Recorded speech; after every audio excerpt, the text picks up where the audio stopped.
Alright guys, hope you got those first two right. Let's move on to the third question. Quantity A, again it's a comparison question. Quantity A root 100 plus root 70 and quantity B root 80 plus root 90.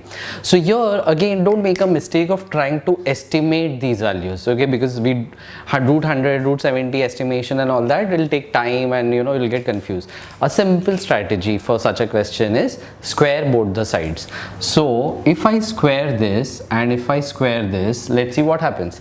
So A plus B whole square formula you might be remembering, it's A square plus B square plus 2AB. So we'll apply that. So you'll get 100 plus 70 plus 2 root 100 root 70, and over there you'll get 80 plus 90 plus 2 root 80 and 90.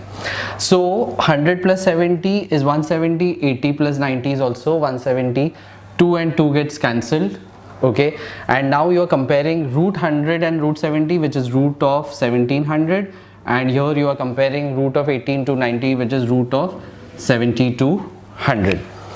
Sorry, this is root of 7000. Okay, so root 7000, root 70 to 100, and you can clearly see that this is bigger, and hence quantity B is bigger, and B is your answer. Hope you got that right.